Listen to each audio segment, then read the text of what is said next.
Hello.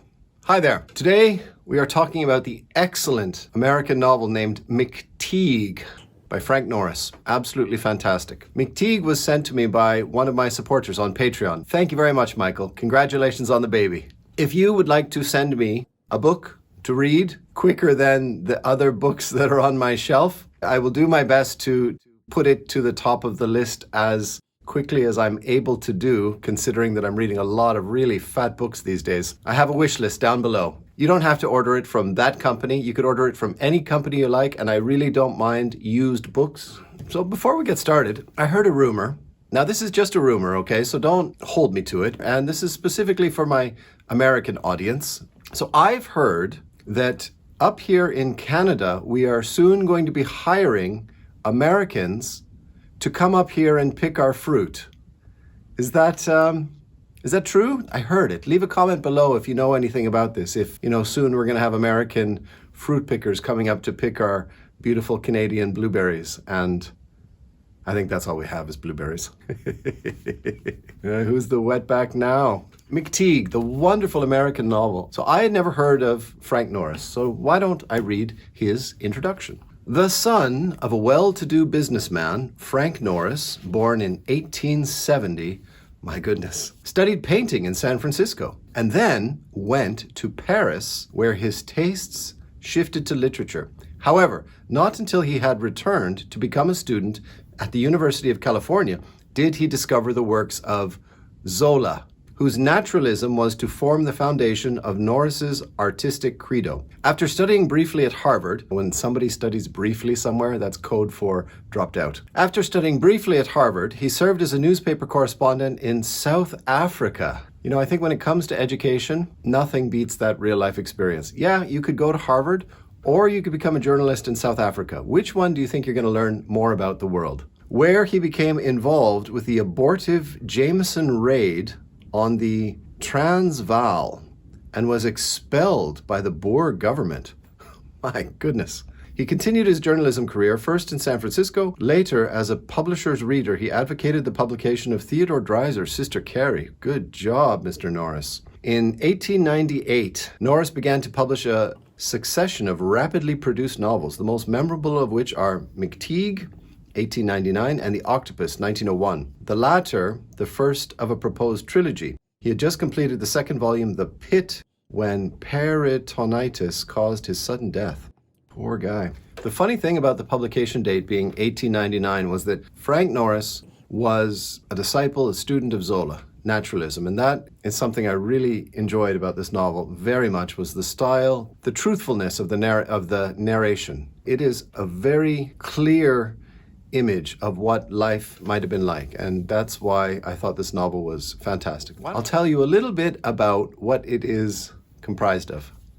So McTeague, the central character, he is a dentist, and we learn his favorite pastime on Sunday afternoon is to get a pitcher of beer and to go into his dental office, which is also his apartment, and he sits in his dentist chair, he drinks his beer, and he plays his 6 sad tunes on his little concertina. That's how he likes to pass his Sunday afternoon, and smoking his pipe. He's simple in that way. And the other thing about McTeague is that he's quite enormous. He's 6'3" or 6'4", and he is incredibly powerful, muscular. He's a big guy, and he's strong. How did he become a dentist? Well, we learn very quickly that he grew up in a mining, can't call it a town, sort of a mining settlement in the mountains. One day, a quack dentist came to the mining settlement and was fixing the miners' teeth, kind of, as best he could. McTeague's mother said, "Boy, you go with this dentist and you learn that trade." And she gave him to the dentist, and McTeague learned how to be a dentist from this quack doctor. That's it. That's how he became a dentist. So even though he doesn't have any formal training, you know, he has a bit of an apprenticeship from someone who is dubiously skilled as well. There's something about McTeague's big size and his powers that he could remove somebody's tooth just by pulling it out with his fingers because he's that strong. gives him a reputation in the neighborhood, and he's not a very successful dentist. It seems like he's doing a fair trade with some of the modestly paid workers in the neighborhood. The thing about McTeague, though, is he's a bit slow-witted. He's not very quick upstairs, that is for sure. He doesn't speak very much. He's kind of ox-like. He works as a dentist. He does the best job he can. He seems to be doing okay, but he has a friend. He has his one good, intimate friend whose name is Marcus Schuler. And Marcus lives in the same building. And Marcus Schuler is, he's a man of ideas. He's a man of energy and concepts. He's one of those guys who wants to do something. He's quick to get angry. He's quick to be passionate about things. The opposite of McTeague in many ways. Schuler has a cousin named Trina, and Trina needs a little bit of, she's got a problem with her teeth. So Schuler tells her to go to McTeague because he can do it cheaply. So McTeague starts operating on Trina, and he sees that she's got this very difficult problem that he's probably not too skillful enough to manage on his own, but he's going to try. He's going to do his absolute best job because he likes Trina. She's beautiful. And he knows that Marcus Schuler, he fancies his cousin. That was another thing that gave away how old the book was, that, there was no real shame or problem with getting married to your cousin.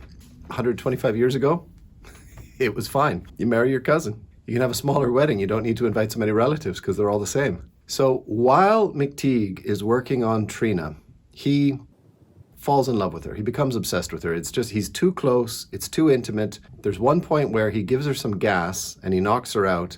And while she's knocked out, these very animalistic urges come out of him. And he's like, oh, I could attack her now. I won't, of course, because I'm a professional dentist, but I could. She's absolutely helpless here now.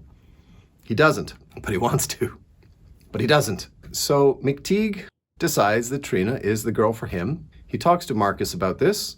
Marcus is a little bit, well, I had my eye on her, but you're my best friend. Take Trina. I give you my blessing. McTeague pursues Trina for a little while, asks her to get married, and she consents to be his bride and wife. Happy story, yes? Oh, yes. And to make it even just a little bit happier, Trina wins the lottery. Now, she doesn't win the big, massive, grand prize, but she wins $5,000, which would be something fantastic today. Like, it's a ridiculous amount of money to win. All of this happens together. Like, they become engaged. She wins this huge lottery. All of these wonderful things happen in the first 100 pages, but there's still about 250 pages to go. So what do you think happens? Well, I don't want to tell you too much. From the marriage, Marcus Schuler becomes very bitter towards McTeague. Schuler feels that McTeague stole his girl, cousin girl. And not only that, but he stole this girl from right under his nose, and she has $5,000. It's like McTeague stole $5,000 from his friend Marcus Schuler, is how Marcus sees it. McTeague, of course, he's very simple. He doesn't understand why Marcus is so cold to him all of a sudden. That's one of the problems. Should I tell you one more of the problems? No, I'm going to leave it right there because it's too fantastic, this novel. This novel is absolutely, I can't tell you how good it is. Please don't let the publication date of 1899 put you off, because it's a timeless book. There were a couple of those funny little reminders to the era that it was set in, marrying your cousin.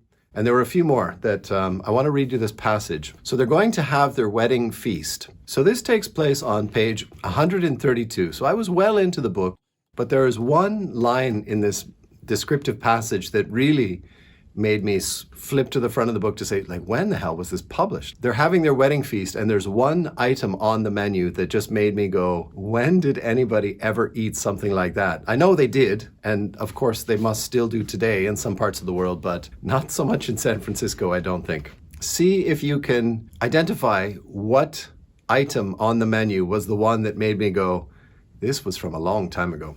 What a wonderful supper that was. There was oyster soup, there was sea bass and barracuda. There was a gigantic roast goose stuffed with chestnuts. There were eggplant and sweet potatoes. Miss Baker called them yams. There was a calf's head in oil, over which Mr. Siepe went into ecstasies. There was lobster salad, there were rice pudding, and strawberry ice cream, and wine jelly, and stewed prunes, and coconuts, and mixed nuts, and raisins, and fruit, and tea, and coffee, and mineral waters, and lemonade. For 2 hours the guests ate, their faces red, their elbows wide, the perspiration beading their foreheads. All around the table one saw the same incessant movement of jaws, and heard the same uninterrupted sound of chewing. 3 times Hesse passed his plate for more roast goose. Mr. Siepe devoured the calf's head with long breaths of contentment. McTeague ate for the sake of eating, without choice. Everything within reach of his hands found its way into his enormous mouth. There was but little conversation, and that only of the food. One exchanged opinions with one's neighbor as to the soup, the eggplant, or the stewed prunes. Soon the room became very warm. A faint moisture appeared upon the windows. The air was heavy with the smell of cooked food. At every moment, Trina or Mrs. Siepe urged someone of the company to have his or her plate refilled. They were constantly employed in dishing potatoes or carving the goose or ladling gravy. So what was it? What was it of all those things that really made me go, this is from like another time period? Oyster soup? It was the calf's head. Calf's head in oil. Even a small cow has a rather large head. Was it served like on a platter in the middle of the table? Show me a picture of calf's head in oil on someone's dinner table. That I want to see what it looks like. Mr. Siepe just loved it, apparently. So what happens next after all this wonderful good fortune? How does the marriage go between McTeague and his wife, Trina? I haven't told you much about her character, and I won't. I don't want to spoil anything. Even though this is a fairly long novel, it has a lot of twists and turns, and it goes into some quite surprising places. And the ending, my goodness, the ending. Is it out of sync with the rest of the novel? No, I wouldn't say so. Not at that point in American period. I can't speak about the ending because I can't spoil anything for you. But remember that McTeague originally comes from a mining encampment. That's where he was born and raised, and his mother gave him to this charlatan dentist, gave him away, essentially. It was that point in American history where such goings-on might have happened. Surprising for us today, of course, but we know that the world was rather a lawless kind of a place once upon a time. San Francisco, at this point in the story, seems to be kind of like a quiet city, not a village. You know, there's a streetcar, but nobody has a car. Everybody takes the public transportation, and there's some really wonderful, long, descriptive passages of the street, because on Sundays, McTeague, he just likes to look out the window, and he likes to look at, I think in San Francisco, it's actually a famous street nowadays, but in this book, it just seems like nothing special. It's called Polk Street, and that's where he has his dentist's office. It's on the corner of Polk Street and something else, and he looks out the window just to see what life looks like. I want to read just one other thing. It's something short. It really pleased me, because if you've ever gone to an old person's home, the generation before me, say my parents' generation, if you went over to someone like that's home and they still had the original wallpaper that they put up quite a long time ago, and you look at the walls and it's like, oh my, man, the company that made that wallpaper just doesn't even exist anymore, does it? So they're talking about McTeague and Trina.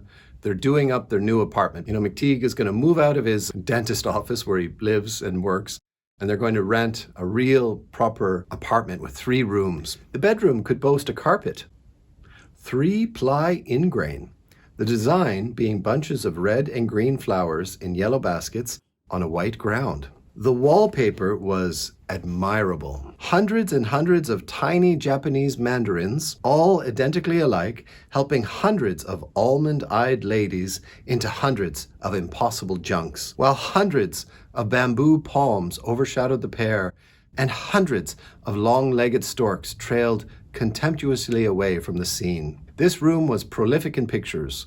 Most of them were framed colored prints from the Christmas editions of the London Graphic and Illustrated News. The subject of each picture was inevitably involving very alert fox terriers and very pretty moon-faced little girls. There's just something so perfectly accurate and descriptive in that passage. I can see it in my mind, even though he's speaking to me from 126 years ago. It really amazes me how much I love this novel. I guess because I've been reading quite a lot of Zola, the influence on him, and that's from, you know, the previous generation. You know, Zola was writing from the 1860s to the 1870s, 80s, 90s. I can really feel that in Frank Norris's amazing book, McTeague.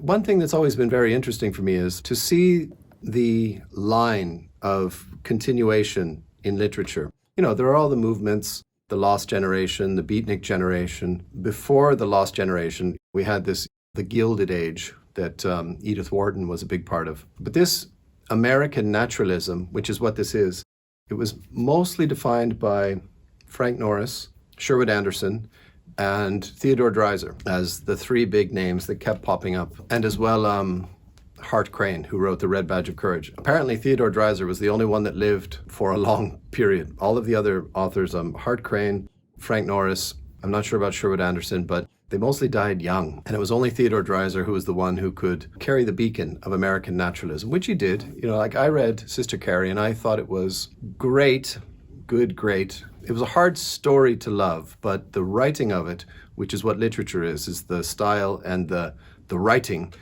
was perfect. It's just that the story, it's not one that you can be very cheerful about.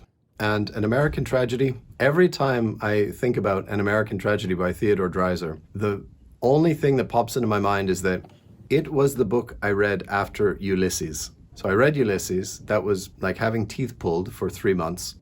And then I read An American Tragedy, which is something ridiculous, like 900 pages. But compared to Ulysses, it was so easy to read. Like it was so plainly English writing that I could just read it. And I was turning pages like a fanatic because compared to Ulysses, that every sentence was a struggle and a headache, An American Tragedy was just like, well, straightforward writing here. Wow, narrative. Dialogue here that's so easy to understand that I read that 900 pages American Tragedy like that, you know, whereas Ulysses, you should keep one in your trunk, you know, in Canada, just because in case you get stuck in a snowstorm, all right, and your car tires are spinning in the snow, you're out of food and your battery's getting really worn out and you're in some nowhere zone of Canada, you're really stuck.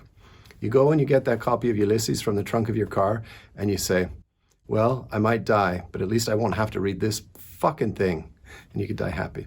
Sorry, that was a bit of a tangent.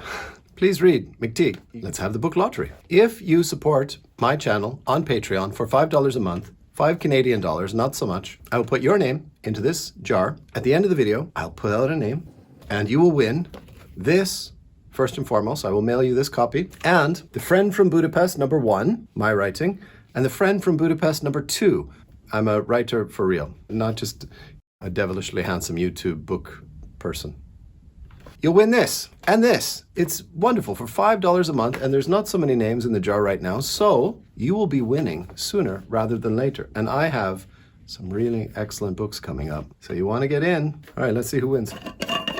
Dr. Dennis, a new supporter on Patreon. Dr. Dennis, thank you very much for supporting the channel. You see, even though Dr. Dennis has been supporting the channel for 1 or 2 months now, he's won. And actually, you're a dentist doctor, aren't you? So you might like that a lot because it's about a dentist who doesn't have any real medical qualifications whatsoever. He learned it from a charlatan dentist who works in the mines. So I'll be mailing this and the other one to Dr. Dennis, and you could also be a big winner. Some of the books I'm going to be reviewing in the future, you're going to want the chance to win those. All right, that's all. Thank you very much. Like and subscribe. God, just at the end. I can never remember to say it at the beginning. Please, won't you like and subscribe? Thank you very much again to Michael for sending me this wonderful book. Congratulations, Dr. Dennis. Good luck, America. Hang in there. You know, those bootstraps. What do you do with the bootstraps? You cut them off and you boil them for 8 hours, and then you've got a kind of a palatable soup, maybe? What's that thing about Americans and the bootstraps? You can tie up your neighbor and steal his stuff? Something about bootstraps. Anyway, good luck, America. I'm hanging in there for you. You can come to Canada. We've got lots of room. Not very many houses, but plenty of room. All right, God damn it. Have a great day. Bye-bye.